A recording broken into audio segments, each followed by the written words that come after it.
Presentation there, right? Well, we need Frank to record, so we have, Now, you okay. got it? Yeah. We're good? Yep. Okay. All right, so then the first thing is we need a motion to close the executive session. Need a motion to close the executive session, please? Offer. Second. Roll call? Councilmember Ron Ruthenberg. Aye. Deputy Mayor Canestrino. Aye. Councilmember Pataglia. Aye. Councilmember Carroll. Aye. Mayor LaBrus. Aye. Need a motion to close the council of the whole? Offer. Second. Roll call? Councilmember Ron Ruthenberg. Aye. Deputy Mayor Canestrino. Aye. Councilmember Pataglia. Aye. Councilmember Carroll. Aye. Mayor LaBrus. Aye. Roll call, please? Actually, Or do your, the statement first. go ahead. This meeting is being held in accordance with the Open Public Meeting Act, NJSA 10:4-6 et sec. Notice of which was sent to the record in the Star Ledger and was placed on the municipal bulletin board. Okay, roll call? Councilmember Von Rudenberg. Here. Deputy Mayor Canestrino. Here. Councilmember Pataglia. Here. Councilmember Carroll. Here. Mayor LaBrus. Here. Would everybody please rise for the flag salute?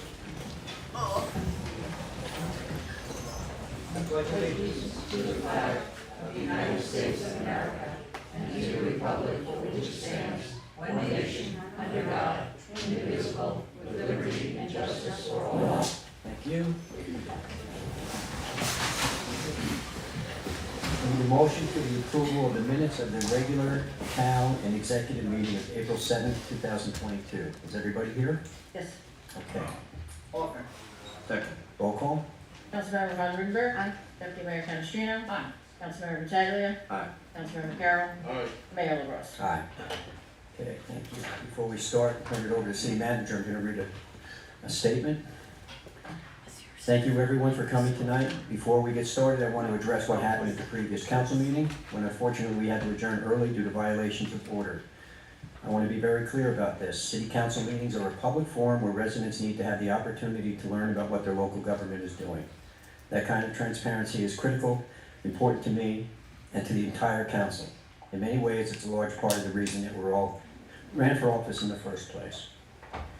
These meetings always have to be a place where we can have a free exchange of ideas and expression, but they also need to be productive and need to adhere to the rules. To that end, as chair of the meeting, I take my responsibility to maintain order very seriously. We cannot allow anyone to shout out over other residents and hijack the proceedings. It doesn't matter who does it, that will not be tolerated. It's natural to have disagreements over public policy, and I understand that this can become an emotionally charged, or that it can become emotionally charged. But we all need to hold ourselves accountable to be able to express our views without personal attacks, without unnecessarily disparaging others, and especially without disrespecting fellow residents who come here or who watch online to see what's happening in city government. It sends the wrong message when we violate those principles, and I will not hesitate to remove anyone who disrupts the meetings. I'm not here because of money or power or influence, believe me, that's not what I get out of this job. I'm here because I love the city and I want the best for it. And that's why my council colleagues are here as well. It's also why people come to see these meetings and why sometimes they can get a little too passionate. Please remember, we are all here to do what we can to make Hackensack a better place. And although we may disagree on how to do that, we are aligned on the larger goal. Thank you, and with that, let's begin this meeting. So with that, I'll turn it over to you, Vince. Thank you. Thank you, Mayor. The city has been awarded the TD Green Space Grant in the amount of $20,000. We were luckily one of only 20 cities in the state that were awarded the grant. Thank you to the Shade Tree Committee and Millennium Strategies for completing the application process. The area of Pulaski Park and Jackson Avenue School will benefit from these grants in the very near future. The City of Hackensack will be hosting an Arbor Day Celebration on Friday, April 29th at 10 a.m. at Jackson Avenue School. We are proud to announce that our Recreation Department has launched Rec Desk. This program allows residents and parents to register their children online for our recreation programs, including summer camp and sporting events and much, much more. Please be sure to log on and check it out. It's available on our website, under the recreation site. Also proud to announce that our Recreation Department received a $5,000 grant for baseball and softball from Chick-fil-A and Sports SNY Play Ball Initiative. The City of Hackensack will be hosting their 28th annual golf outing on June 16th. The Hackensack PBA will be hosting their first annual car show on May 22nd at Riverside Square Mall. Hackensack outdoor dining tents and canopy requirements have been extended until November 2022. Please review the flyer posted on our social media and available on the website. Details for all our events and notices can be found at the hackensack.org website under events and headlines or tab, or on Facebook, Twitter, and Instagram. If it's okay, Mayor, at this time I'd like to introduce James Mannion, our CFO and Director of Finance, to present the City of Hackensack's 2022 municipal budget presentation. Okay, I don't know if we're ready to, but. No, we're gonna move it over here, so Gonna you move won't it over see here? me, but you'll hear me. Okay. He has a file over there on his now? Yeah. It'll be up on his screens? Yep. Okay.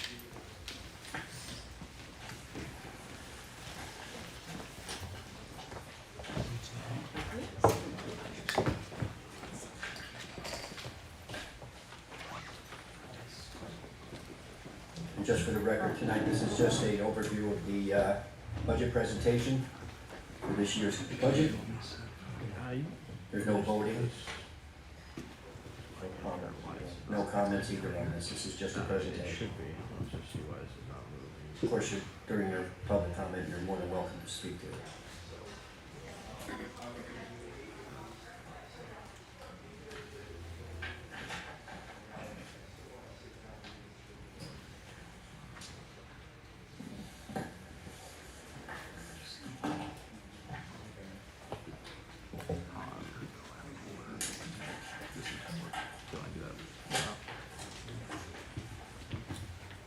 Mayor, can I make a suggestion?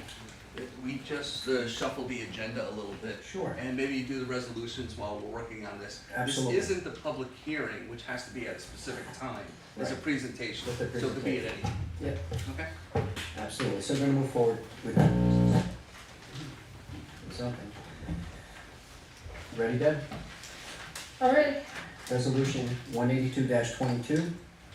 okay, this is a resolution for the final adoption of ordinance number 17-2022, ordinance adopting second amendment to the record site redevelopment plan for the delineated redevelopment area consisting of block 300, lots 3.01, 3.02, 3.03, 3.04, and 3.05, formerly known as block 203.1, lots 2, 3, and 3.01, and block 300, lots 3.01 and 3.02. We do need, we cannot go further with this, so we need a motion to table the ordinance so that it can be presented at the next planning board meeting. Okay, so I need a motion to table the ordinance, please. Second. Roll call? Councilmember Von Rudenberg. Aye. Deputy Mayor Canestrino. Aye. Councilmember Pataglia. Aye. Councilmember Carroll. Aye. Mayor LaBrus. Aye. No more comment on that, correct? No. Resolution 183-22. This is a resolution for final adoption of ordinance number 18-2022, an ordinance to exceed the municipal budget appropriation limits and to establish a cap bank, NJSA 40A:4-45.14, calendar year 2022. This ordinance has been advertised pursuant to law and now calls for public hearing. Okay, need a motion to open to the public, please. Offer. Second. Roll call? Councilmember Von Rudenberg. Aye. Deputy Mayor Canestrino. Aye. Councilmember Pataglia. Aye. Councilmember Carroll. Aye. Mayor LaBrus. Aye. For anybody who'd like to speak to Resolution 183-22 and only 183-22, please come forward. Give your name to the clerk.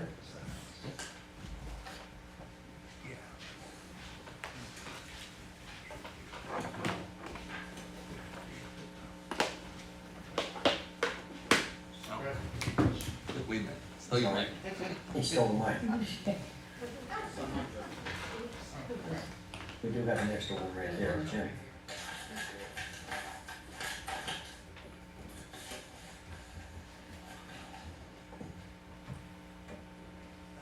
If I have to. Fred Miller, regarding this resolution to increase the budget 1% over the 2.5 allotted, and from what I looked in the thing, it would be almost $1 million. So when I see this much money coming in and such a vague description of where the money's going, just public health, safety, and wellness. Is there more of an explanation of where this money is going and what it's needed for? I'll leave that to the city financial officer to explain. Sir, are you done speaking? I don't want him to speak until you're done with your question. Yeah. Because I don't want it back and forth, that's all. I wanted more information. That's all right. Here, be happy to give it to you. Okay, yeah, the state law says that we can't increase budget appropriations more than the cost of living. Cost of living this year has been defined as 2.5%. We are allowed to go up 2.5% on the appropriation side, okay? What the ordinance does, it allows us to go to the statutory maximum, which is 3.5%. And we don't need to go that high, but we do this every year because the amount that's the difference gets banked for next year, just in case something happens next year where we do have to exceed the appropriations, okay? But the way this is a 1977 law, said that appropriations can only increase up to the cost of living, which is 2.5%. And we're way below 2.5%. But we do the ordinance so that we can bank the difference just in case next year or the year after there's an issue comes up and we need to be able to use that bank. And I hope that explains. Thank you, Mr. Manning.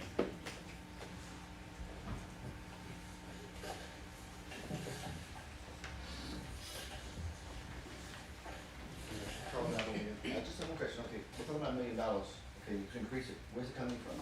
Whose wallet, whose pocket? That's all. Whose chair?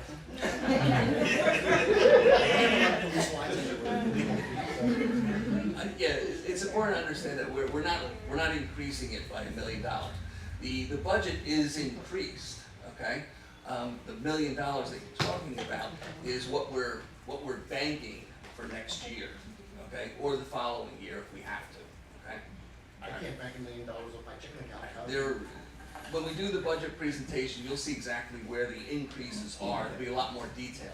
But the reason for this ordinance, okay, is that it's not needed this year, okay? But we never know what could happen next year. That's why we do it, okay? Thank you. Anyone else on this ordinance? Seeing none, motion to close to the public. Offer. Second. Roll call. Councilmember Von Rudenberg. Deputy Mayor Canestrino. Councilmember Pataglia. Aye. Councilmember Carroll. Mayor LaBrus. Aye. Motion to adopt the ordinance, please. Offer. Second.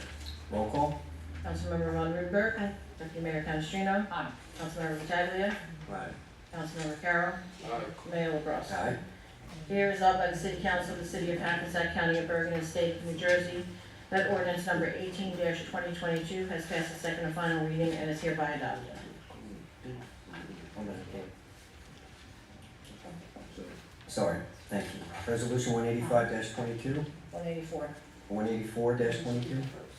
This is a resolution for final adoption of ordinance number 19-2022, an ordinance to amend chapter 107 of the Code of the City of Hackensack, licenses and permits, with respect to certain fees for the use of city recreational fields and facilities.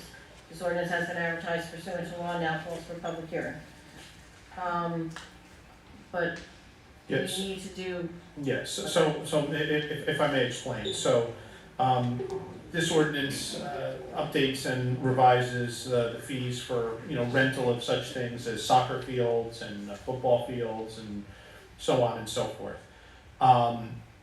As part of the requirements in order to adopt an ordinance such as this in some of our fields are covered by Green Acres, we sent a copy of this ordinance to Green Acres for any comments or concerns that they had. And they asked us to make one change, which is to create we have a senior rate for soccer fields, which, has to be, over 60 in order to get the senior rate.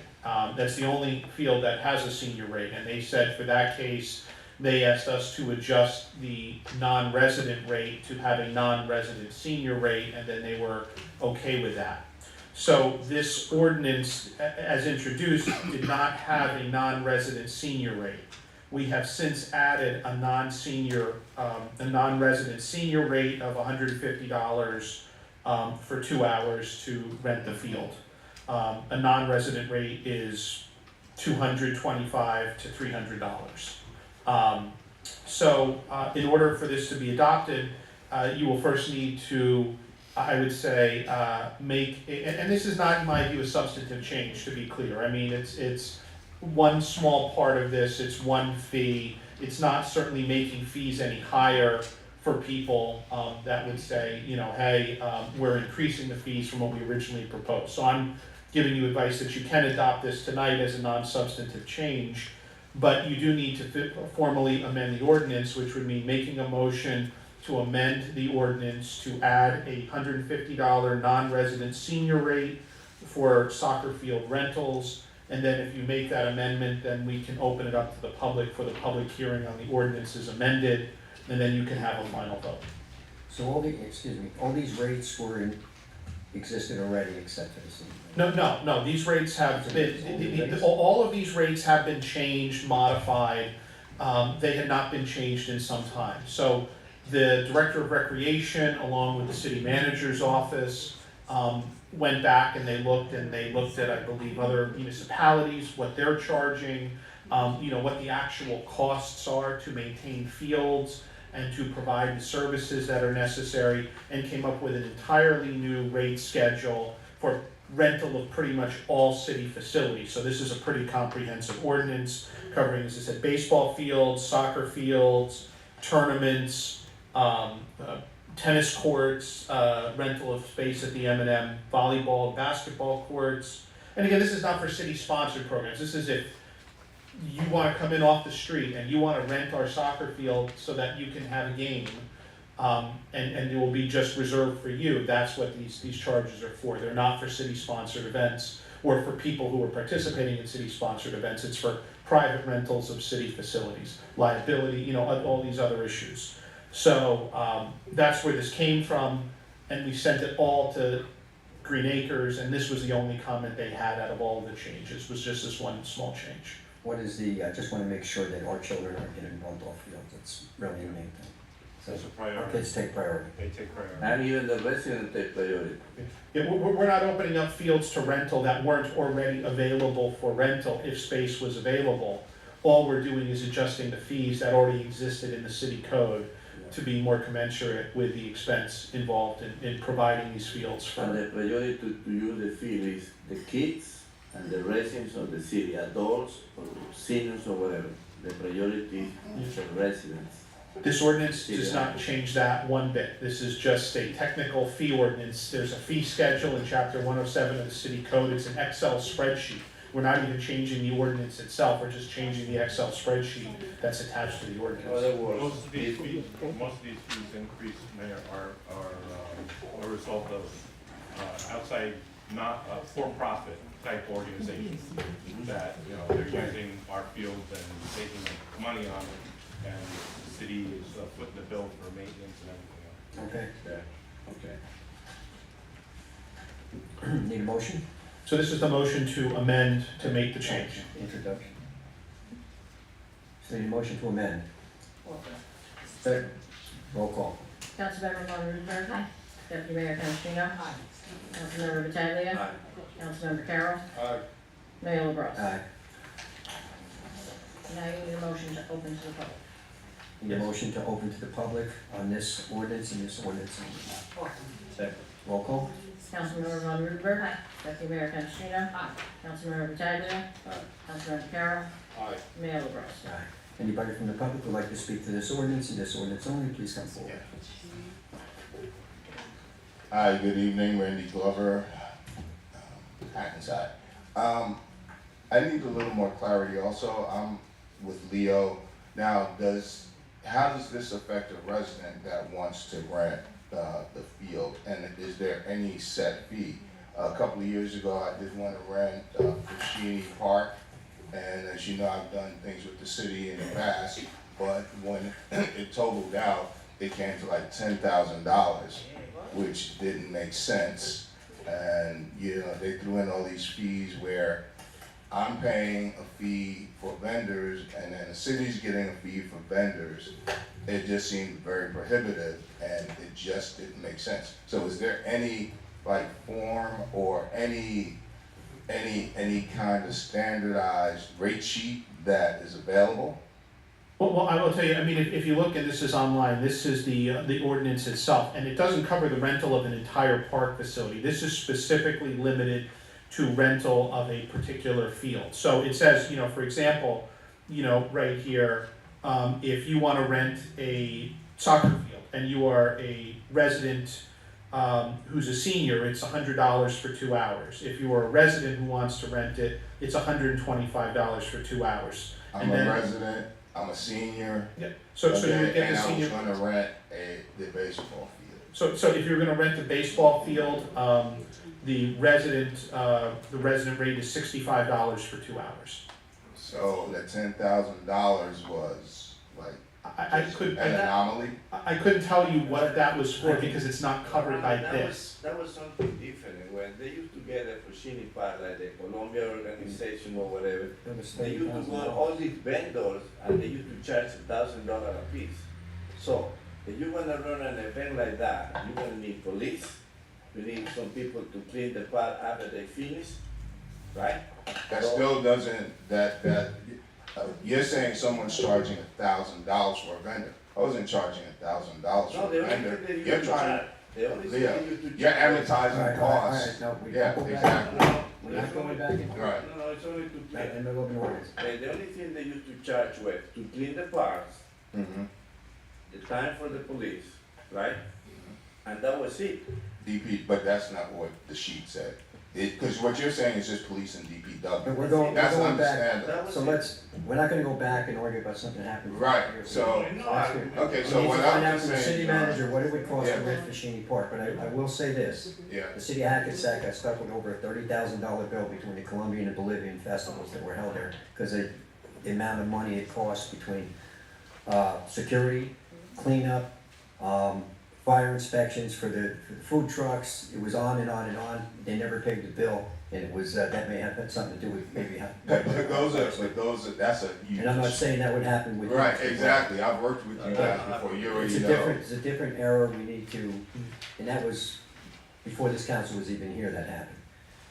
With this city manager, we'll find out exactly if you wanted to have an event in Fashini Park, what it would cost you. That's, we're Okay. gonna move forward, we're not moving backwards. All right, All right? And to be clear, this ordinance is just for rental of the field for sports. It's not It's for a sports field, it's not anything events. other than you wanna play soccer, you wanna reserve the field for 2 hours, you wanna play tennis, you know, and you wanna pay a reservation or whatever it is. This has nothing to do with a non-sporting event, whatever that might be. I couldn't tell you off the top of my head what our rules are for rental of an entire park for a festival or a performance or something like that, but it is, whatever it might be, it has nothing to do with this ordinance that they're voting on today. you wanted to say something? No, I was gonna say exactly what he said. This is only for recreational use, so what you're talking about would not be part of this ordinance.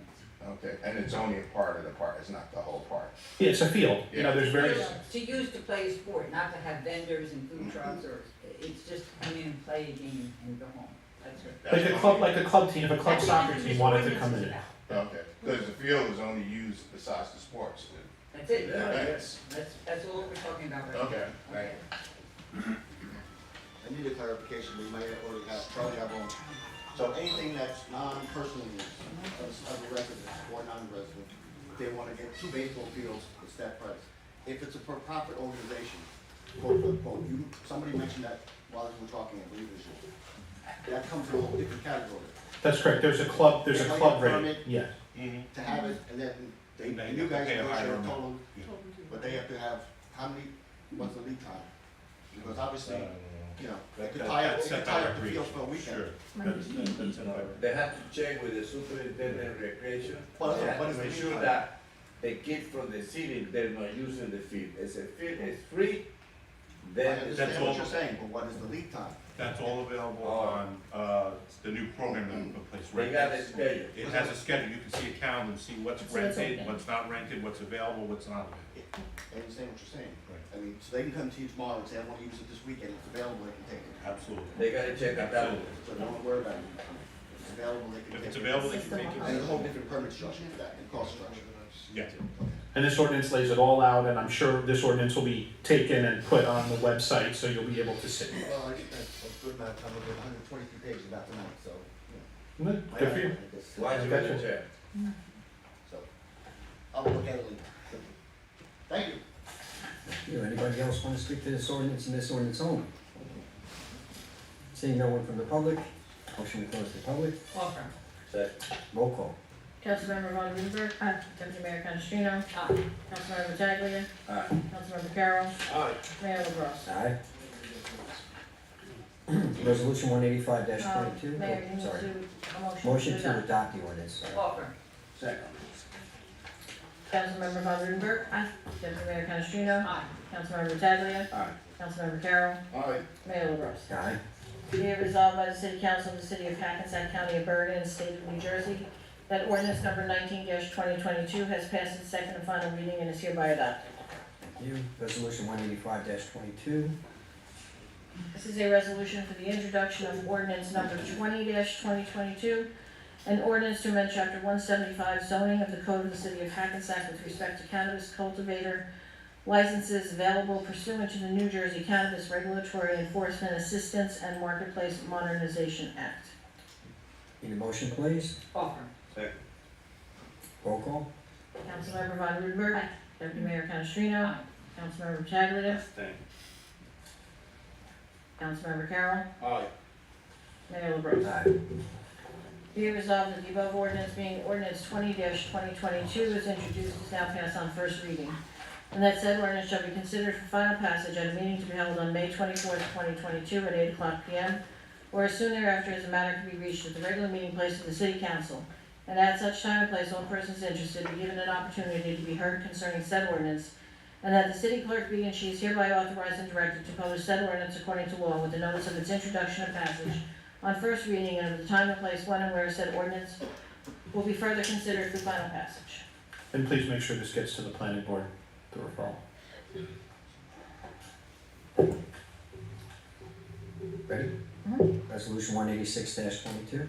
This is a resolution for the introduction of ordinance number 21-2022, an ordinance amending chapter 114 of the Code of the City of Hackensack nuisances to prohibit the smoking, vaping, or aerosolizing of cannabis on public property and in public spaces. Need a motion, please? Offer. Second. Roll call. Councilmember Von Rudenberg. Aye. Deputy Mayor Canestrino. Aye. Councilmember Pataglia. Aye. Councilmember Carroll. Aye. Mayor LaBrus. Aye.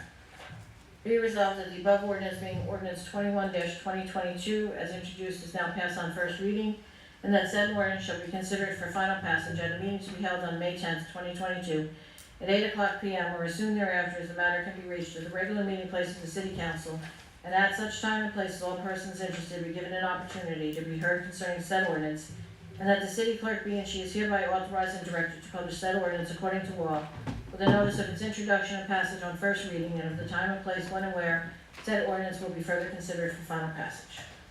Thank you.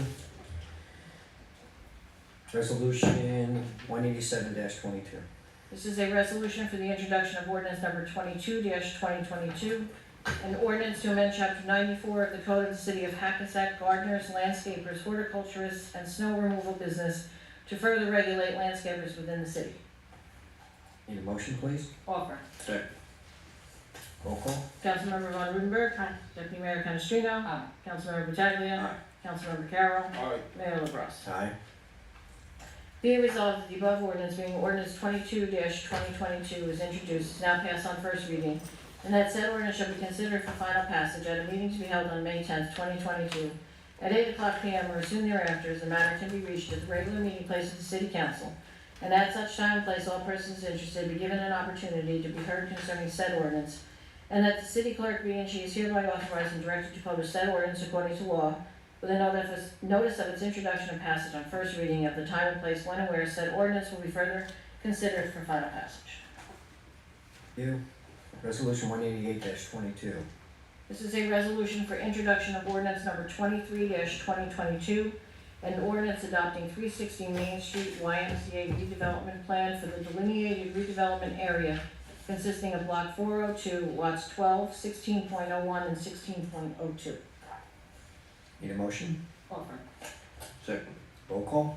Councilmember Von Rudenberg. Aye. Deputy Mayor Canestrino. Aye. Councilmember Pataglia. Aye. Councilmember Carroll. Aye. Mayor LaBrus. Aye. Be it resolved that the above ordinance being ordinance 23-2022 is introduced is now passed on first reading, and that said ordinance shall be considered for final passage at a meeting to be held on May 24th, 2022, at 8:00 p.m. or as soon thereafter as the matter can be reached at the regular meeting place of the City Council, and at such time and place all persons interested be given an opportunity to be heard concerning said ordinance, and that the city clerk be and she is hereby with a notice of its introduction and passage on first reading, and of the time and place when and where said ordinance will be further considered for final passage. You, resolution 189-22. This is a resolution designating 400 Main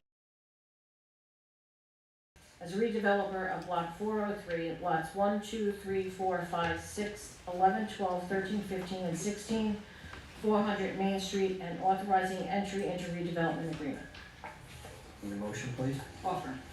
Second. Roll call? Councilmember Von Rudenberg. Aye. Deputy Mayor Canestrino. Aye. Councilmember Pataglia. Aye. Councilmember Carroll. Aye. Mayor LaBrus. Aye. Resolution 190-22.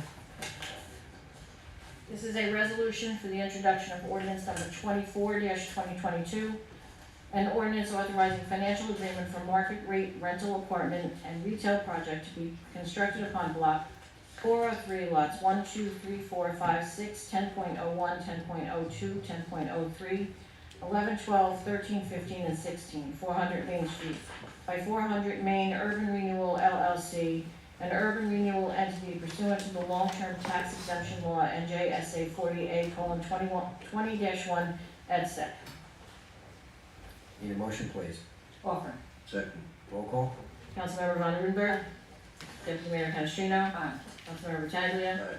Councilmember Carroll. Aye. Mayor LaBrus. Aye. Be it resolved that the above ordinance being ordinance 24-2022 is introduced, is now passed on first reading, and that said ordinance shall be considered for final passage at a meeting to be held on May 10th, 2022 at 8:00 p.m. or as soon thereafter as the matter can be reached at the regular meeting place of the City Council, and at such time and place all persons interested be given an opportunity to be heard concerning said ordinance, and that the city clerk be and she is hereby authorized and directed to publish said ordinance according to law, with a notice of its introduction and passage on first reading, and of the time and place when and where said ordinance will be further considered for final passage. Thank you. Resolution 191-22. This is a resolution authorizing tax refund for state board judgments and homestead benefits. Need a motion, please? Offer. Second. Roll call? Councilmember Von Rudenberg. Deputy Mayor Canestrino. Aye. Councilmember Pataglia. Aye. Councilmember Carroll. Aye. Mayor LaBrus. Aye.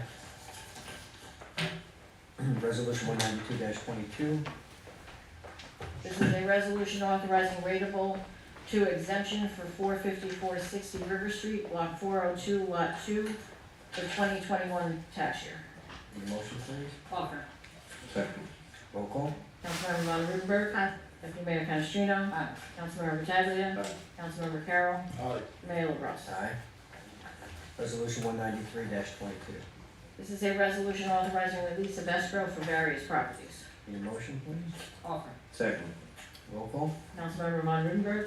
Deputy Mayor Canestrino. Aye. Councilmember Pataglia. Aye. Councilmember Carroll. Aye. Mayor LaBrus. Aye. Resolution 194-22. This is a resolution authorizing release of performance bond for 94 State Street. Need a motion? Offer. Second. Roll call? Councilmember Von Rudenberg. Deputy Mayor Canestrino. Aye. Councilmember Pataglia. Aye. Councilmember Carroll. Aye. Mayor LaBrus. Aye. Resolution 195-22. It's a resolution authorizing partial performance bond release for 210 Main Street. Need a motion, please? Offer.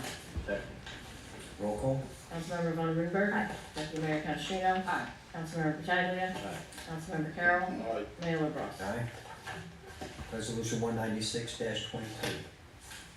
It's a resolution authorizing 2022 temporary budget appropriations. Need a motion, please? Offer. Second. Roll call?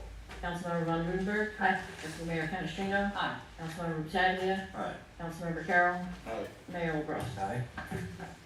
Resolution 197-22. This is a resolution recognizing Municipal Clerks Week, which is May 1st to May 7th of 2022. Need a motion, please. Offer. Second. Roll call. Councilmember Von Rudenberg. Aye. Deputy Mayor Canestrino. Aye. Councilmember Pataglia. Aye. Councilmember Carroll. Aye. Mayor LaBrus. Aye. Resolution 198-22. This is a resolution authorizing payment of bills. Need a motion to pay the bills. Offer. Second. Roll call. Councilmember Von Rudenberg. Aye. Deputy Mayor Canestrino. Aye. Councilmember Pataglia. Aye. Councilmember Carroll. Aye. Mayor LaBrus. Aye. Okay, before we go forward with the consent agenda, does anybody have a conflict? We have to do, we Finish this. have to finish the consent agenda before we open to the public. Does anybody have Any anything? conflicts? Anybody here has a conflict? Jerry, you're good? All right, continue with the consent agenda. The following items are considered to be routine in nature and will be enacted in one motion. Any items requiring expenditure are supported by a certification of availability of funds. Any item requiring discussion will be removed from the consent agenda, and consent agenda items will be reflected in full in the minutes, including any exceptions and/or additions. The consent agenda consists of Resolution 199-22 through 214-22. Resolution 199-22 is a resolution authorizing raffle licenses. Resolution 200-22 is a resolution to adopt shared service agreement with the Hackensack Housing Authority to provide tree trimming services. Resolution 201-22 is a resolution opposing the Passaic Valley Sewage Commission's proposed gas burning power plant and supporting the use of renewable energy to achieve its resiliency goals. Resolution 202-22 is a resolution authorizing execution of utility engineering and construction agreement and amendment order with the New Jersey Department of Transportation concerning the Route 4 Hackensack River Bridge project. Resolution 203-22 is a resolution authorizing endorsement of proposed Bergen County Community Development Grants. Resolution 204-22 is a resolution authorizing the acceptance of a state grant from the State of New Jersey Division of Highway Safety. Resolution 205-22 is a resolution authorizing accrued time payout of $31,813.06 to firefighter Daniel Hanrahan. Resolution 206-22 is a resolution authorizing accrued time payout of $142,457.41. Deputy Fire Chief Peter Danzo. Resolution 207-22 is a resolution authorizing a water contract for zoning ordinance amendment assistance to DMR Architects. Resolution 208-22 is a resolution authorizing award of non-fair and open contract for geotechnical investigation of Fashini Park. Resolution 209-22 is a resolution authorizing award of bid contract to TNS Construction for alterations and renovations for 216 Union Street, which is for the building department. Resolution 210-22 is a resolution authorizing entry of license and right of entry agreement with DPB Associates Urban Renewal LLC for improvement and use of Block 204, Lot 5, commonly known as 18-22 Bridge Street prior to conveyance of the same. Resolution 211-22 is a resolution appointing Triad Advisory Services, Inc., trading as Triad Associates as the city's affordable housing administrative agent. Resolution 212-22 is a resolution awarding professional services agreement to Cleary Jacoby Alfieri Jacobs LLC as city attorney. Resolution 213-22 is a resolution awarding professional service agreement to Chasen, Lamparello, Mallon, and Capuzio PC as special counsel for tax appeals. And Resolution 214-22 is a resolution urging the New Jersey legislature to amend the budget cap law to appropriate funds for increasing insurance costs. Okay. Need a motion to adopt the consent agenda as it was just read. Offer. Second. Roll call. Councilmember Von Rudenberg. Aye. Deputy Mayor Canestrino. Aye. Councilmember Pataglia. Aye. Councilmember Carroll. Aye. Mayor LaBrus. Aye. Okay, with that, I need a motion to open to the public. No, Oh, no, Jim's Jim. presentation. I forgot all about you, Jim. Yeah. Sorry. Jim, you're up. Thanks. So first, just want to make sure you can hear me okay? Yes. Okay, great. All right, sorry about the technical Hold on, can difficulty. the audience hear her? Jim, can you guys hear her? Yeah. Okay? Everybody here okay? Yeah. Great, thanks. Okay, so we're here tonight to do the presentation of the 22 municipal budget. The budget was introduced at the last meeting, the April 5th meeting. By state law, there has to be 28 days between the budget introduction and the public hearing. So the public hearing is scheduled for our next council meeting, which is May 10th. But tonight we'll be doing just a presentation on the budget itself. Okay. So the presentation tonight will be similar to presentations that I've done in the past. First, we'll start with the mission statement, where we talk about what the mission of government is in particular, and Hackensack government specifically, and how the budget fits in with that mission. Then we'll get into the budget itself and talk about some of the things that are in it, and then what the impact of the budget is, what the budget does for tax rates and a projected tax bill. Okay? So as we've done in the past, we start with the mission statement. Mission statement hasn't changed. This has been our mission since 2014, and that's to improve the quality of life for Hackensack residents, where we define the quality of life as being improving or increasing services to our residents without increasing taxes. So we always say that it's easy to increase services, just raise taxes, and it's very easy to lower taxes, just decrease services. But the real trick is to increase services while you're lowering taxes, and that's what we attempt to do. Okay, so starting with the budget. Budget always starts with a goal. All right, and our goal, again, since 2014 hasn't changed, and that's to craft a budget that's accurate and continues the policies that have achieved long-term tax stability. And it's important that the budget provides the funding and the plan for community improvements, redevelopment, and tax relief. And those three components are really key to our whole financial overview. Okay. Because that's exactly what the budget needs to provide so that we can improve the quality of life for our residents. And now, I've used this model in the past. I like this model because it talks about those three parts of the budget. Now, community improvements can be increased services, or they can also be infrastructure. And we know that as we attract more development into the city, okay, that generates more tax revenue and more non-tax revenue.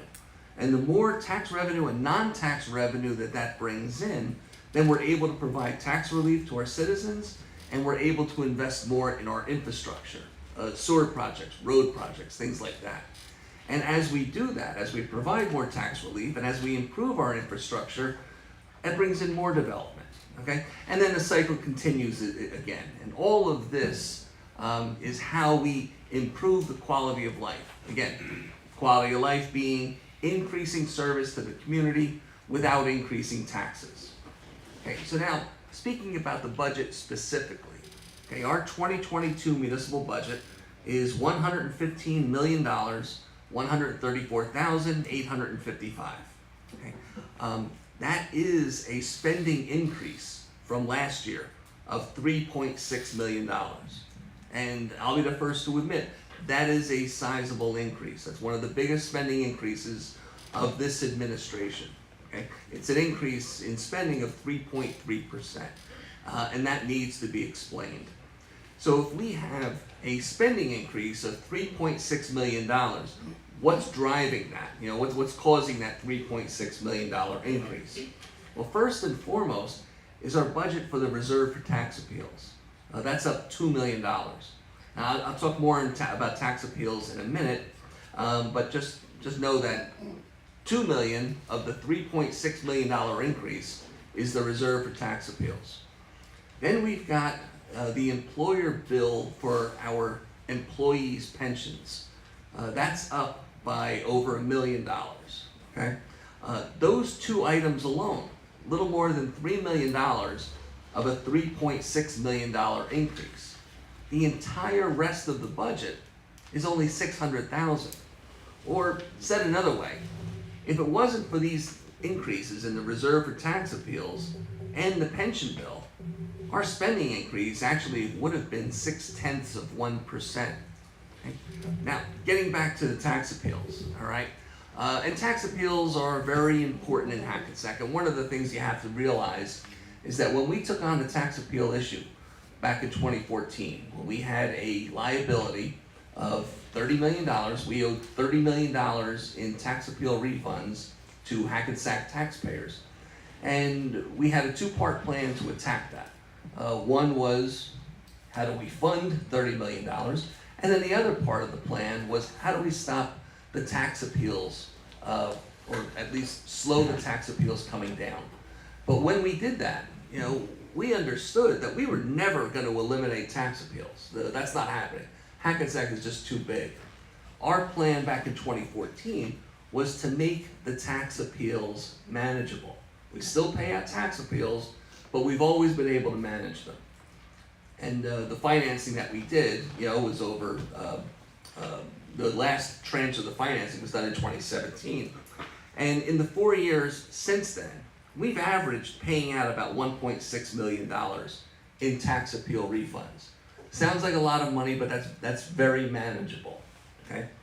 The problem is that we've had that average of $1.6 million, but now this year, in 2022, from January 1st up until today, we just passed a resolution that paid out about $500,000 in tax appeal refunds. In just this portion of this year so far, we've paid out $2,094,000. And the year is only 1/3 done. We still have 2/3 of the year to go. This is why we need to increase our reserve for tax appeals. Now, why is this number so high? Now, this is a result of the decision we made in 2020 to halt our annual reassessments for 1 year because of the COVID pandemic. Okay? That was a decision we made in 2020. It was the right decision. In order to do annual reassessments, you have to inspect at least 1/4 of all the properties in the city. And 2020, in the beginning of the COVID-19 pandemic, was not the year to be sending our vendors out into people's homes. Okay? Now, the problem with that is that triggered that 1 year of no annual reassessment, triggered a number of tax appeals, and that's what we're dealing with right now. Okay? Now, looking at the rest of the budget, salaries are the biggest part of our budget, okay, about $45 million, and with an increase this year of 2.5%, which has been about the average increase that we've been looking at, the last few years. That number would have been much lower, but in 2021, fire overtime increased by pretty close to $1 million.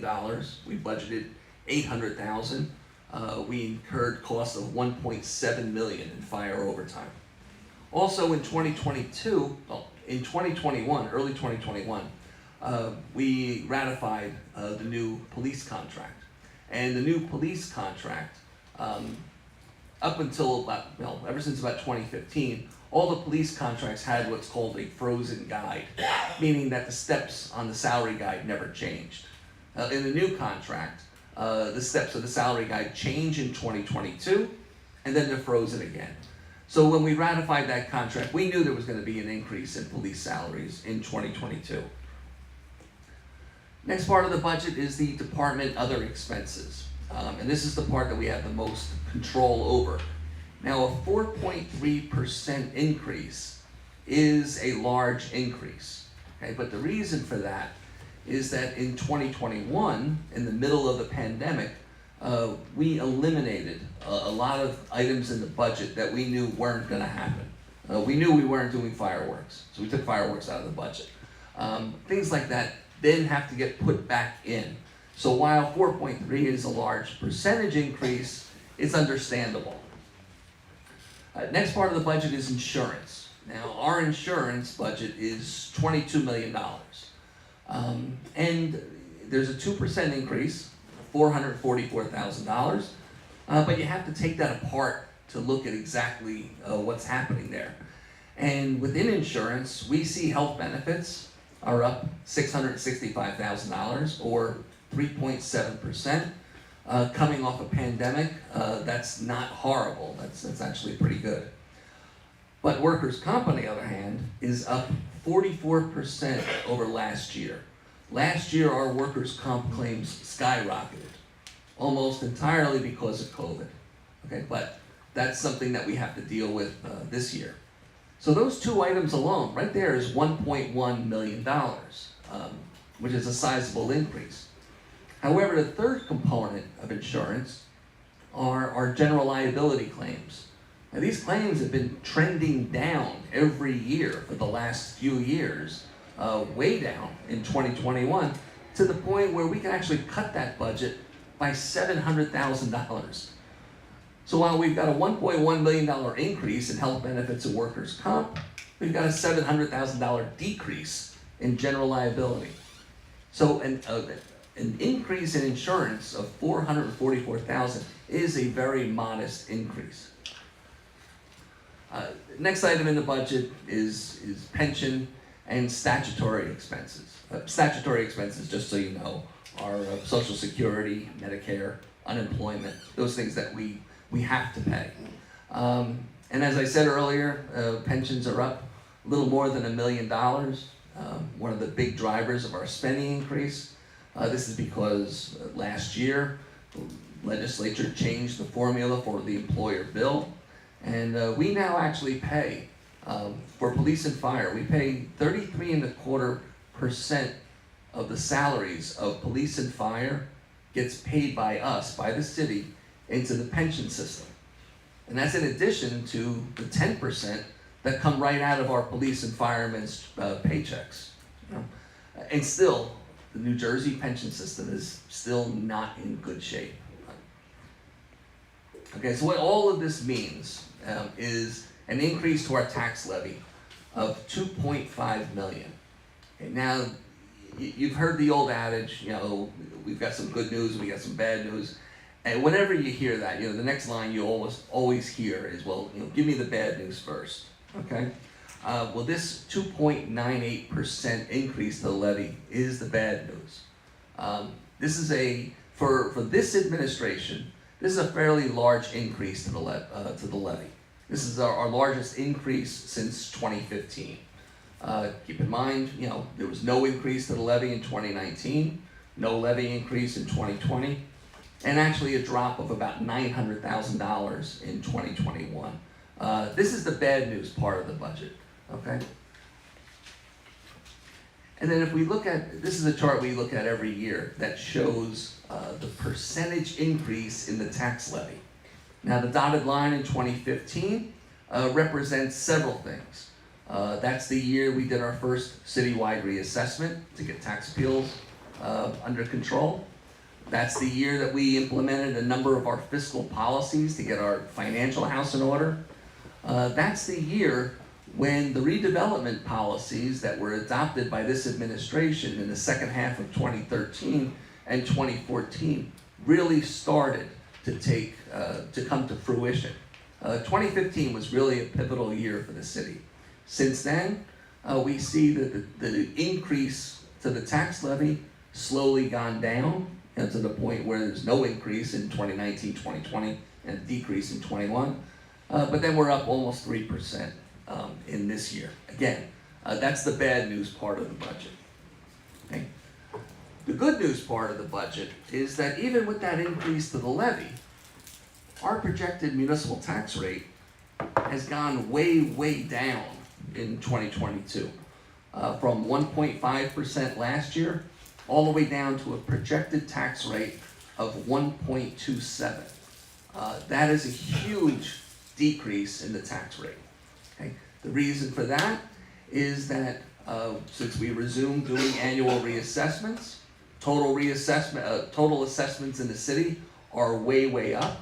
You know, we said at the last meeting, you know, beginning of April, everybody got their assessment postcard, and a lot of people were surprised at how much their assessments went up. We all got a number of phone calls, and we told everybody, don't apply last year's tax rate to this year's assessment, because you won't be happy with the results. But what you can do is you can take your new assessment and apply our new projected tax rate of 1.271 to get an idea of what your tax bill will look like. Again, this is very, very good news. And the reason this comes about is because if you look at this chart of our total valuations going all the way back to 2007, again, the dotted line being 2015, where we did our first annual reassessment. And you'll see that from the drop from 2007 to 2011, that was the aftermath of the Great Recession of 2008, when the housing bubble burst and property values just plummeted. The decrease in valuations between 2011 and 2015, well, that was the massive amount of tax appeals that were filed here in Hackensack. 2015, we did the full reassessment. Every year we've done reassessments after that, and valuations have always gone up, with the exception of 2020, when we had a one-year halt because of the COVID pandemic. So we resumed doing the reassessments in 2011, and you see that our total valuations really, really took off. It's a combination of the fact that we took the 1 year off, and the housing market just happens to be very, very hot right now, okay? But understand that this is what we always wanted. You know, we always worked toward increasing property values, okay? And we do that for a reason, okay? When we say that we want to increase services and at the same time decrease taxes, there's a process for that, you know? You can't just increase services and decrease taxes. It doesn't work that way. There's a process. And it's a 4-step process, and it begins with making the city attractive to investors. And here we define investors as anybody who's made the decision to invest here in Hackensack. Now that's not just developers, it's also business owners, it's also homeowners, okay? See, I include myself in this list because 2019 is when I bought my home in Hackensack, because I saw where it was going. I bought my home because I knew property values were going up. And in just the 3 years that I've had my place, yeah, my property value's gone up significantly. After you make the city attractive to investors, what that does is that increases our rateable base. And that's what we want. Because when you increase the rateable base, now you spread the taxes over a larger base. When you do that, that lowers the tax rate. Exactly what's going on here in Hackensack. And when you can lower the tax rate, that means that now you can allow an increase to the tax levy, just like we're seeing this year, by providing more services, and at the same time, not increase the rate. We're actually driving the rate down, which is how you stabilize taxes. Okay? This is what we've been doing since we started this process in 2014. Okay? Now, if you recall, I said earlier, our mission statement, improve the quality of life, where the quality of life is improving or increasing services to residents without increasing taxes. And that's exactly what's happening, okay? What's happening in Hackensack is exactly what we designed it to happen. Now, what are these additional services in 2022 that we're talking about? There's a number of them. For one thing, the city has taken over the administration of certain recreation programs. Okay, used to be run by private organizations, now they'll be run by our rec department, and in many cases, the registration fees have been reduced to try and encourage more participation. There's also funding in this budget to eliminate all off-site record storage.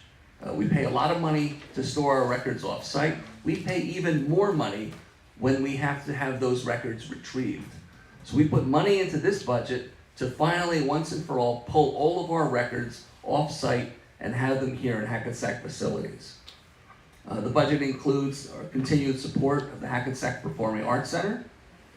There's also capital funding for the overhaul of Fashini Park, Fields 8, 9, and 10. Funding for that is included in this budget.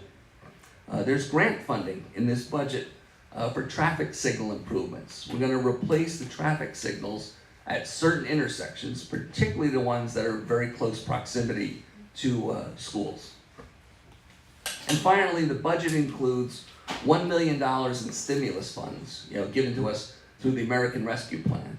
And we're using that money to try and offset some of the non-tax revenue decreases that came about because of COVID. We're using that to try and bridge the gap until we get our non-tax revenue back to where it was before the pandemic. So what does all of this do to your tax bill?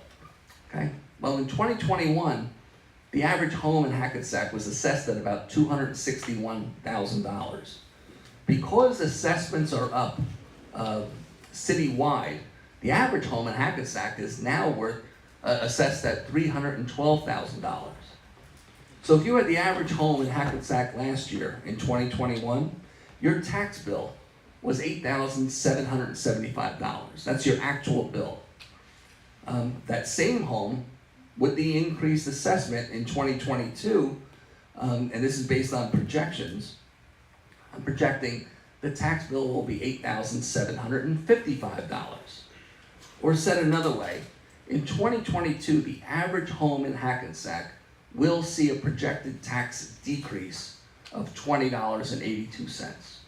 Okay? Just a reminder to everybody that estimated tax bills will be mailed out by the end of June, and then people will see for themselves, exactly what the impact of those assessment cards that they got in the beginning of April really look like. Okay? This has just been a brief overview of what the budget involves. The budget is posted on the city website. I'm available. Anybody has any questions, you can always give me a call. The public hearing on the budget will be at the next council meeting on May 10th, 8 o'clock up here in council chambers. We still haven't gotten state approval of our budget yet, and we hope to have that approval before May 10th. If we don't have approval, we'll still have the public hearing, but we may not be able to adopt until the state gives us the okay. So now at this point, I just, if anybody on the council has any questions, I'd be happy to answer them. Thanks, Jim. I know a lot of work went into this, so we appreciate it, and the way you explain it, it really helps, makes sense, and we appreciate that very much. Thank you. Sure. I'll echo her support as well, and, it was an unfortunate couple of years, for everyone, and the city was hurt too, due to the impact of COVID, and many of the revenues, many of the fees that we usually are able to anticipate as part of our budget, of course, were down. Businesses weren't operating, construction wasn't happening, municipal courts, things where large pieces of money come into the city to offset some of our expenses, of course, were decreased due to the impact of COVID. We expect that, as Jim had said, to start to return back to normal over the next couple of years. But this year, it hurt us, and I think as you're going to see it hurting many municipalities. I think that I want to thank all of our department heads. I think they all pulled together. As you saw, a very small percentage of that increase comes from things other than the main things Jim talked about, which includes the departments managing their budgets efficiently. And I think everyone working together. Tough year for us. I mean, we were lucky. We had, as we said, the last 3 years. So we had 2 years where we kind of were flat, and then actually last year, the amount of money collected by taxes, residential and commercial taxes, actually went down, as Jim had said. So, we were doing remarkably well, and unfortunately, circumstances of the last couple of years have impacted all of us. I think we're going to all work together, and I think having the assessments increase and revenues increase. I mean, you have to look at it. Just because we were able to keep the taxes down, or the tax levy down, the amount of money that people have contributed towards the municipal budget down, it didn't mean that the expenditures didn't go up. As we all know, there's salary increases, there's cost of living increases, purchasing goods increases. And, in those years where we kept it zero or even less than zero increase in the amount of money we raised by taxes, the spending actually still went up, and over those 3 years, over $6 million. So how were we able to do that? We were able to do that because we brought additional revenue into the city, and that's what our goal has been and will continue to bring. The more and more that we see pilot money coming into the city, sewer connection fees coming into the city, money's coming in as part of the redevelopment efforts in the town, that will continue to grow. So again, thanks Jim, and thanks everyone, and the hospitals, of course, the hospital. I mean, you know, those were the key components, thank you, those were the key components of us being able to stabilize and bring revenue into the city, was to renegotiate with the hospital, to bring additional monies into the city, non-tax monies, and again, the development in the downtown. This year, I think, what are we anticipating this year? I think $2.2 something million coming in this year, and that number will just continue to grow just from the few apartments that are actually open and renting at this point. So having those revenue streams that are predictable and are things that we can use to plan to do the many things that the city's been able to accomplish over the last number of years. And again, the partnership with the hospital has been very, very beneficial to us as taxpayers as well. Mayor? Well, by working together, we got the city in the position that we are right now. If you remember in 2010 and 11, our city was going downhill. Now it's a city that everybody will be proud to live here. St. Eugene, for the good job like always. But I got a question. When you say May 10, that there's gonna be a presentation of the budget again? Or what? No, that's the public hearing, okay? Over here? Yeah, that's What- when, What time is gonna be? it'll be, it'll be part of the city manager's report at the regular council But meeting. David, is there gonna be a meeting for the Johnson Park project? That's For the earlier. DFP, That's got nothing to do with this. But I gonna That's be at a the same, different but I meeting. gonna be the same building, right? It'll be here, but that's at 7 o'clock. 7, Yeah, this Okay, is, so the- by 8 this is o'clock, the 8 o'clock nobody here. meeting. okay. Jim, thank you very much. That presentation, done very well. Thank you. Yeah, good job, Jim, and it really, when you look back through the years, I mean, when we started doing the yearly reassessments, it was so key, because you saw what happened in missing 1 year, we call it the COVID year. In years past, they used to go 10 years without an assessment, so that's why you end up in trouble with these, huge tax appeals building up and stipulations and judgments from the courts that we have to pay. So at least by assessing every year like we do, we can keep it somewhat under control, and like Jim brought up, I thought it was the most important part of the whole presentation, was we can manage it, right? Managing 1.5 to 2.5 billion dollars is a lot easier than waking up one day and having a $30 million deficit in your, or not a deficit, but a bill that you have to pay. And having to go down to the local finance board and beg them for forgiveness and come up with a plan, which we did. But that was a very good part of the presentation. But again, very good budget, Jim. And I know it was tough to put together, especially after the last couple of years we had. It's amazing we're able to keep it like we did. So thanks for all your hard work. Appreciate it. All right. Did you have any comments, Vinny? No? All right. So with that, I need a motion to open to the public. Offer. Second. Roll call. Councilmember Montevideo. Aye. Deputy Mayor Canestrino. Councilmember Pataglia. Aye. Councilmember Carroll. Aye. Mayor LaBrus. Aye. Anybody from the public who'd like to speak, please come forward. Give your name to the clerk. You will have 3 minutes. Please don't start with 3 minutes.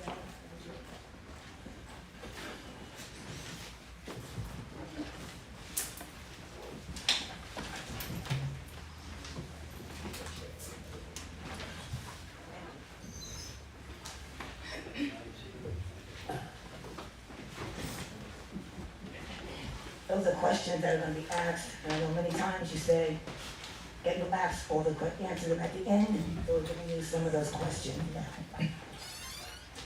Reverend Carolyn Davis, here from Hackensack. Residents have often been told that they can contact the developers. So I'd like to know who in the city hall to contact. The direct number for the developers.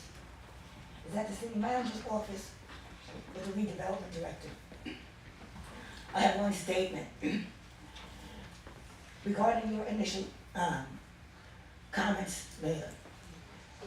I do understand and appreciate that as a leader, you have to keep order. I also am a leader and pastor in my church. But part of keeping order is making sure that no one feels slighted and that everyone is treated the same. I have been to many of these meetings, and you know it because I've spoken to you, with people who look like you, Caucasian brothers and sisters, were belligerent, used profanity, directed at you and the deputy mayor. They have threatened the police. They sat in the back of this room and caused so much commotion. I sat through all that, and so did a lot of the people here of the African American community. You never once closed the meeting down for those few people, not once. If you're gonna do it, be fair. Because we sat through those meetings many times with all that commotion going on. And you know who they were. And I spoke to you about it. So if you're gonna make a rule, I understand you're a man responsible for my life. I'm a leader of my church and make sure it's the right thing for everybody. I think what you did was insulting to the African American people who were here. Most of them sat here for over an hour asking questions. And because two people got into a discussion and argument, whatever you want to call it, you dismissed 30 other people. That was not right. If you want to make those two lead, you do that. But you don't dismiss a whole community of people. And I can talk about it, because I've sat here many times, disgusted by what went on. So what's good for the goose is good for the gander. If you want to respect the people, you got to do the same thing for everybody. And you can't say it's not true. Because I spoke to you on many occasions about the way they have behaved. I'm going to respond to that real quickly. I'm not going to get into it back and forth. I'm just going to say this. My response to that situation, nothing was aimed at me. A member of the work group was not speaking to me. The member of the work group called our city attorney, or affordable housing attorney, a liar, and then was asked to shut up from a member of the public, and then an argument ensued. All right? I'm protecting her. Him saying something to me, my skin's different than hers, and I'm not talking about color, I'm talking about thickness of skin. It wasn't addressed to me. And just for the record, Ms. Davis, we went back on YouTube and looked. I've thrown Caucasian people out of here as well and have gavelled them down. All right? And there's extenuating circumstances on some of the players in there, including litigation, that you have to be careful on what you do. All right? But I don't see color when I'm arguing with somebody or somebody's arguing with me. And that was a member of the work group who called the city attorney a liar, which started the whole problem. You still don't dismiss the other people. I disagree. You don't dismiss everybody. Remember, if your church called you a liar and remember your sermon, I think you'd have an issue with it. Yes, I speak to them afterwards, not my whole Okay, congregation. next person, please. Thank you. Charles Avalon. Now, I want to talk about the resolutions for the, Yes. the one to do with landscapers. Charles, keep moving. Charles Avalon, I'm Thank talking you. about the landscaper resolution. Yes. To include snow removal. Snow removal does not have a schedule. We get 3 inches of snow, whatever like that. I don't know why you should have that particular part in that resolution. They need to get things done if people want to get out of their driveways and such. So snow removal, that's a 24-hour thing. I think, are you talking I'm about? talking, and I. Go ahead. Sorry. I'm coming. Secondly, the day after we had a snowstorm, the trucks are out and everything else. Next day, I watched them put the recycling in with the trash in the back of the truck. Now, maybe that was because of overtime. But why am I troubling myself to separate everything? Would have just said, don't pick it up.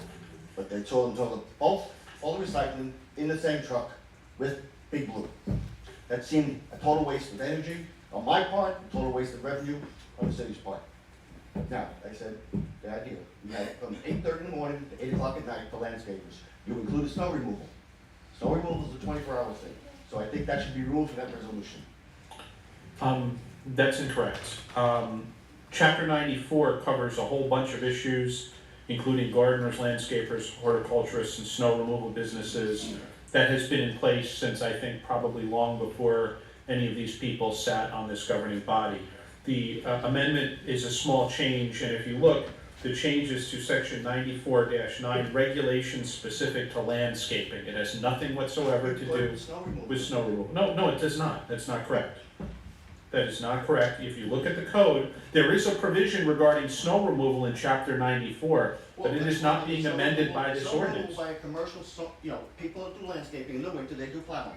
There is a whole different section. You need to look at the city code and you need to look at the regulations regarding Your plow snow trucks removal. all night. All right, This has nothing to do with it. Nothing to do with it.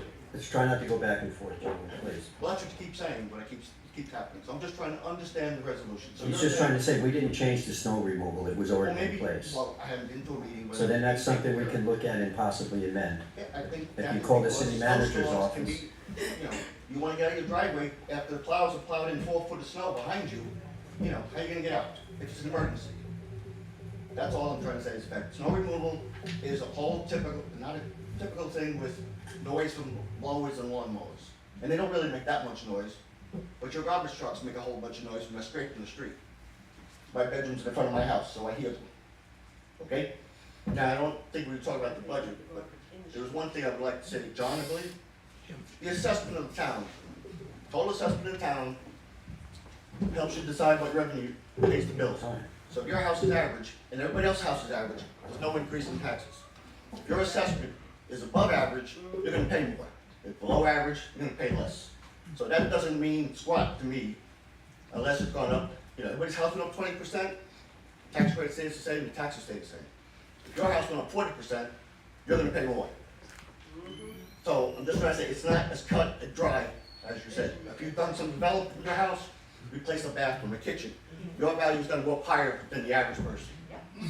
So I'm just think a little shortcomings there. When you say that kind of deal, you should really say that. If your house went up, like everybody else's house went up, your taxes will stay the same. If for some reason, you did something to make it nicer, a new roof, you're gonna get praise higher than everybody else, proportionally. Tax rate doesn't do anything. Yeah, I understand that point, that makes perfect sense. But in doing the budget presentation, what we do is we talk about the average, but you're exactly right. If your assessment is a little bit higher. Maybe we should talk about the median. Okay, alright, well, I'll incorporate it then next time. Stan Wright, West Anderson Street. Sir? I will not be here on the 10th. I'm out of town, but I have to just say one thing about that, because he did state that the municipal, look at that, multiply it by the hundreds, the 100,000, or by the 1,000, the percentage, and at 1 point something is not the whole thing. So if we're looking at the whole thing from the year before, which is 3.359, I think. Yes, it is. And I think that now it's gonna be about 2.8. 1 second. Give me a second, I'll look it up for you. Hold this time. Okay, but I'm not. Okay, we don't wanna keep your time on this. Okay, I paused it. but Did it on the presentation. my thing is, with all the investors that's coming into this town, into this city, the city residents should be paying about average for the state of New Jersey. I think we pay above average. So I'm just saying, with the investors, somewhere, it should come from somewhere. There's gonna be a lot more cars on the road, there's gonna be a lot less parking for everybody, there's gonna be more garbage, so there's gonna be more workers, more police officers, just more. So I just feel that it is fair for us residents and homeowners to at least put Hackensack at the state level, average. Yeah, I looked up, the projected tax rate for the total, for that city, county, and schools, would be 2.79, whereas last year it was 3.35, as you said, okay? You're right, I should have included that number, I didn't think of that. 40 is still really the same, $20 for a Happy Meal, But anyway, I'm done. It won't be long. Yeah. Thank you, Mr. Wright. Next person, please. Good evening, Mayor and City Council. My name is Dora Mae Davis, Hackensack, New Jersey. You are allowing redevelopment to encroach on surrounding residential neighborhoods with the approval to 123 Anderson Street site with yet another apartment building. What are your plans about the increased traffic that is going to happen, which is happening already in that small and busy area? How will this traffic affect where you live? And we'd like to hear from all the council members, not just the mayor and deputy mayor. And do you realize the impact on neighborhood residents when the Walgreens pharmacy and laundromat will be closed? I live right around the corner, so I know all about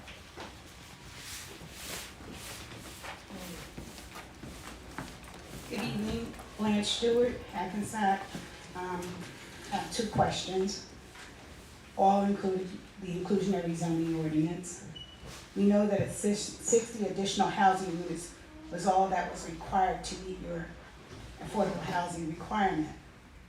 With 6,000 new apartments being built without any affordable housing within them, what do you say to a Hackensack graduate or resident who wishes to live in their hometown but is priced out? That's my first question. I do have a second question. It is understood that the city may have a partnership with the county on certain buildings. Which buildings are they, and how does it benefit the city of Hackensack? Is a new building on the former county police site, namely the Jefferson at 2 Kendickack Road, one of those buildings? That's my question. And I think some of these questions was asked at the last meeting, but because the meeting was abruptly ended, no one got answers. And I do have a third question, I'm sorry. I live on 3rd Street. Last week, they filled potholes again for about the 30th time in the last 10 years. And I come to meetings and ask, when are you going to pave the street? And I've been told next year, next year, next year. So please let me know when we're going to pave 3rd Street, because I get awakened every night when cars come speeding down the street, disrupting everybody on their street. And it's about time. Potholes, filling in the potholes, are not going to work. Next person, please.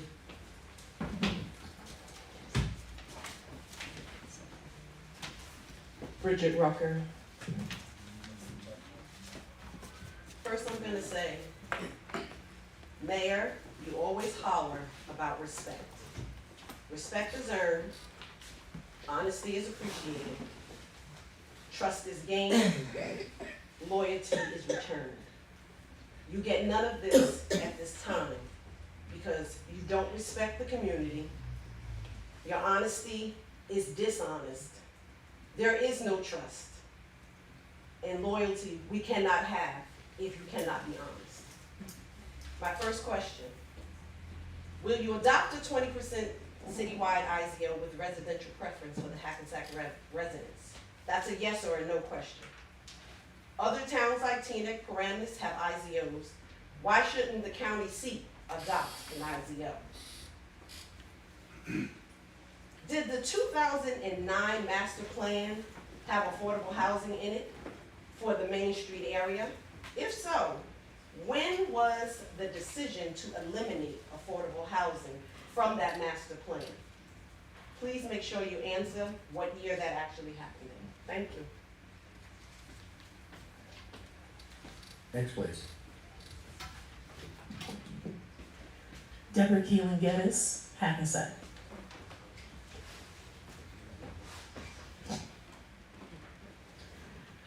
At the April 5th meeting, a resident said his rent went up by $400 in 1 year. Are you comfortable with the fact that landlords can increase rent at their free will? New Jersey state law dictates a 4% yearly increase. How is the city going to protect residents from excessive rent increases? And my second question is, was at the end of the meeting last week, was a vote taken to end the meeting?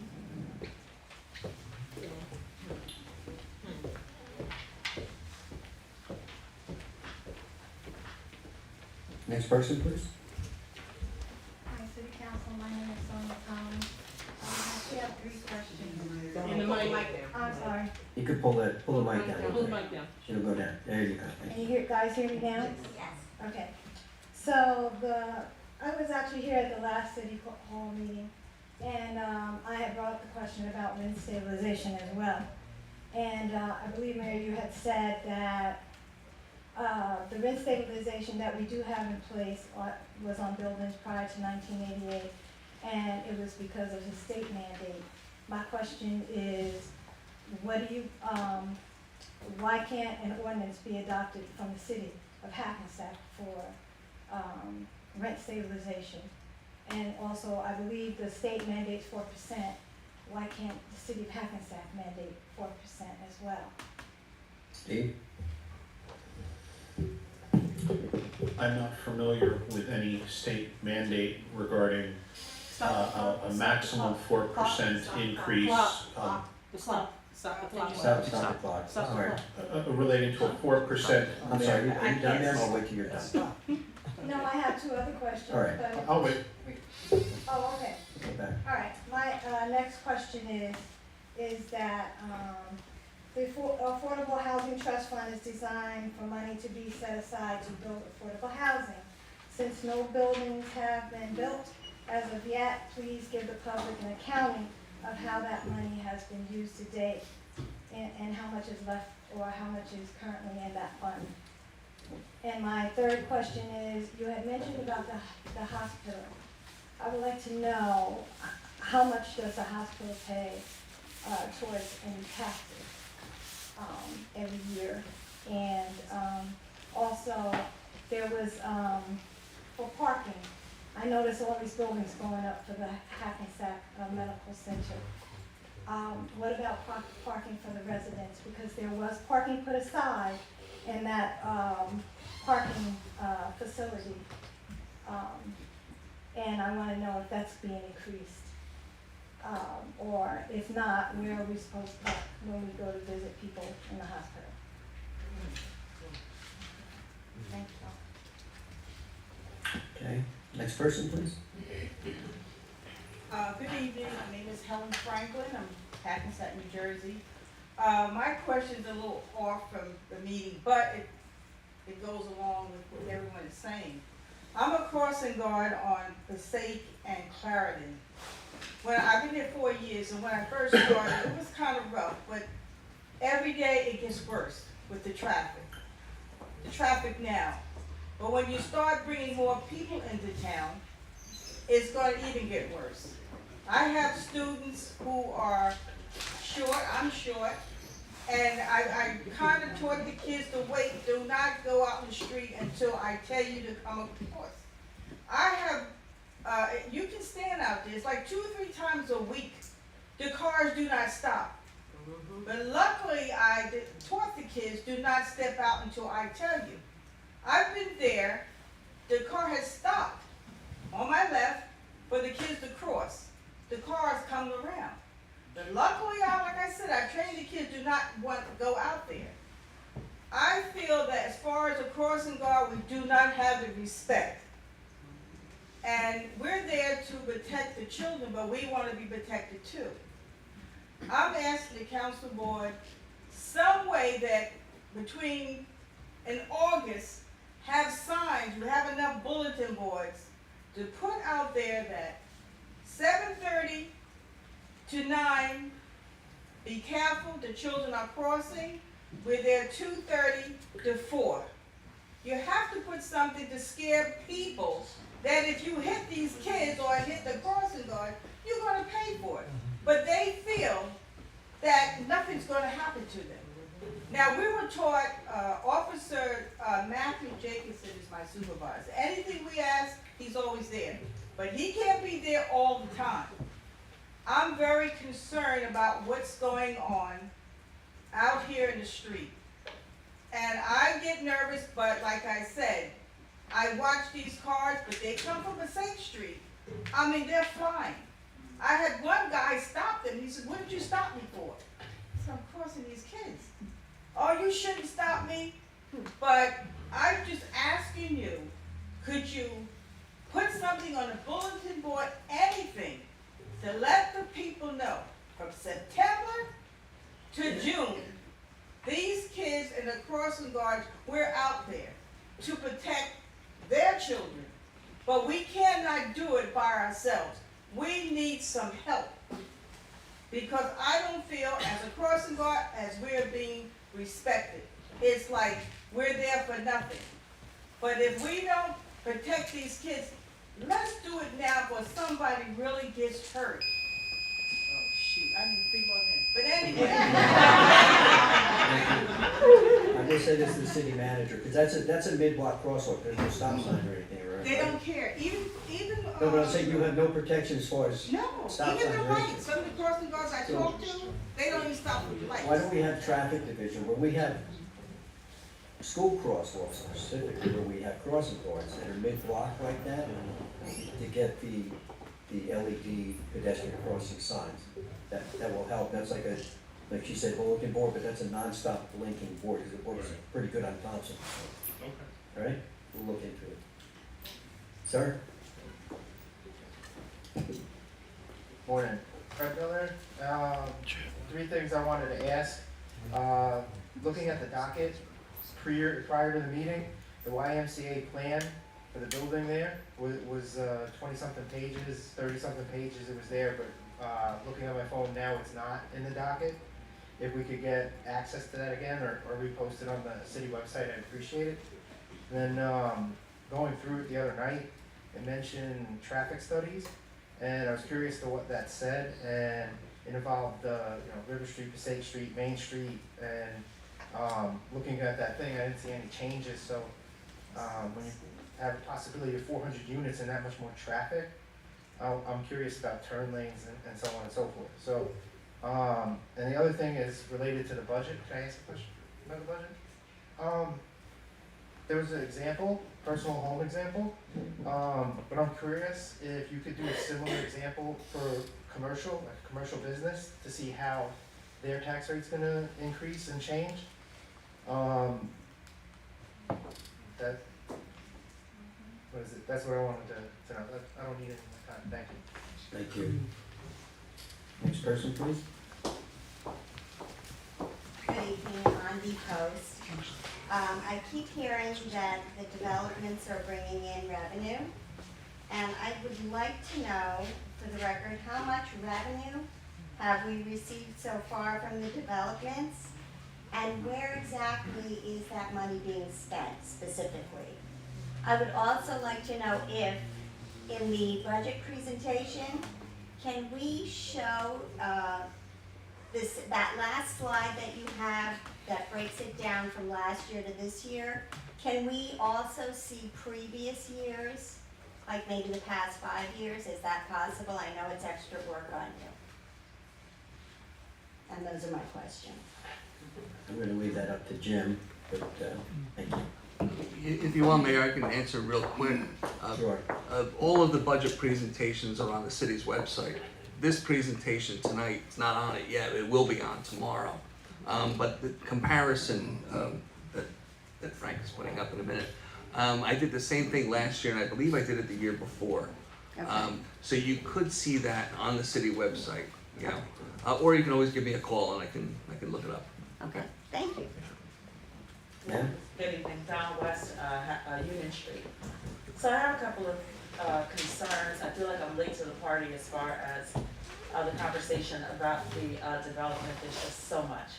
I feel like I'm being squeezed into a box every time I turn around. There's some kind of new development going up.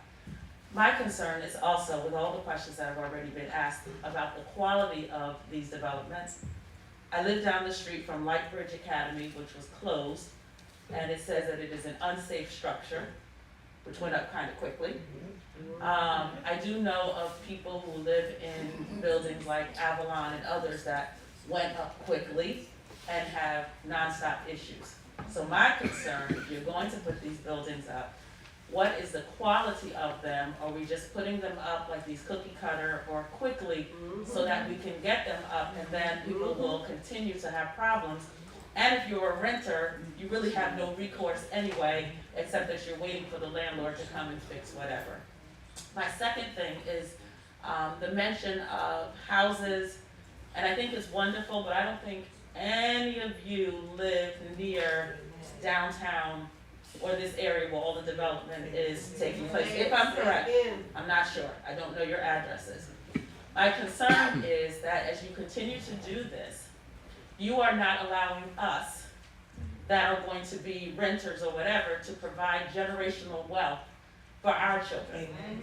But you are able to do so yourselves because you are Just let her homeowners. speak, please. Because you are homeowners. And so I think that it was nice that you said you got in 2019 and were able to get your house when you knew that the market was about to be really good, but there are no more houses to buy in Hackensack, and that's a problem. I want to be able to provide generational wealth from my children as well. Thank you.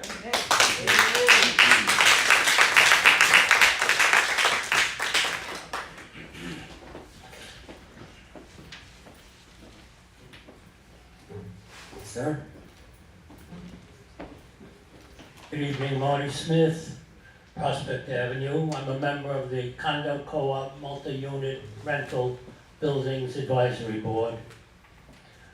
Our Traffic Safety Committee on our board recently received information to the effect that the Bergen County Traffic Department had done a traffic safety study on Powerfly Road, and that the Bergen County Traffic Department had rejected upgrading traffic safety devices on that street, including crosswalks, flashing pedestrian signs, a lower speed limit, and improving traffic lighting.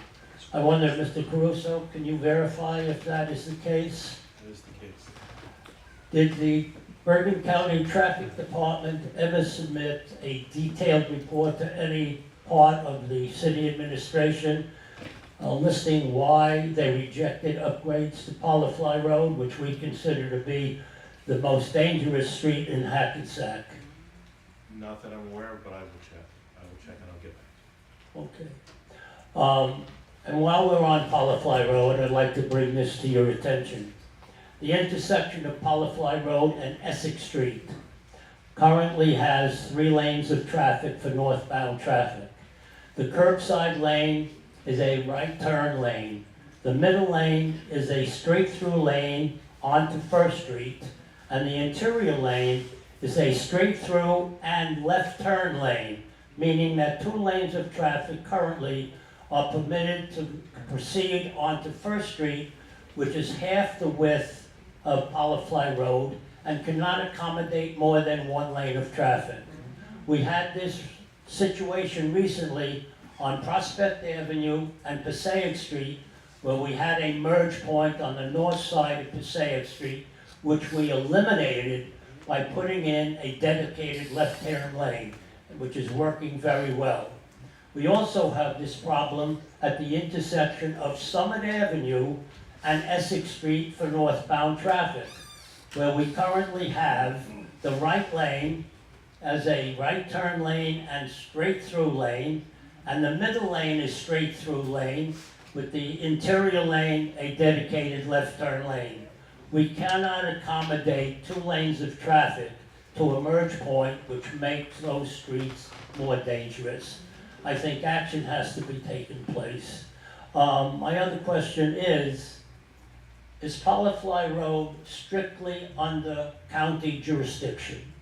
It is, okay. Thank you very much. Thank you. Anyone else from the public? Seeing none, motion to close. Offer. Second. Roll call. Councilmember Rodriguez? Deputy Mayor Canestrino? Aye. Councilmember Pataglia? Councilmember Carroll? Aye. Mayor LaBrus? Aye. And with that, we have a lot of questions to answer, but I'm going to recommend this to the council. And did you write down every question? We have every question written down. We're going to answer them. We're going to go over them and write them. We're not going to answer them at this meeting at one time. So, do we have a designated person? I know Mr. Miller. Do you have the names too? I think I got most of it. If not, we can get it transcribed from the video. But I think I- Like I said, I know a lot of you are from the work group, correct? A lot of questions from the work group. So all the questions from the work group are gonna go to Reverend Davis, answered, all right? Mr. Miller, are you a part of the work group, or should I send it to you separate? I am not currently part of work. And Mr. Smith, I'll get to yours separately as well. Anybody else had that wasn't in the work group ask questions? Okay, so we're going to go over these, and we will answer them. Some of them are gonna have to be answered by all the council members, because they were requested to be answered by all the council members, and that'll be done, all right? All right, that's the end of the meeting, so, motion to close the meeting, roll call? Councilmember Hunter, Deputy Mayor Canestrino, Councilmember Pataglia, Councilmember Carroll, Mayor LaBrus. Aye. Thank you, everybody, have a good night, get home safe.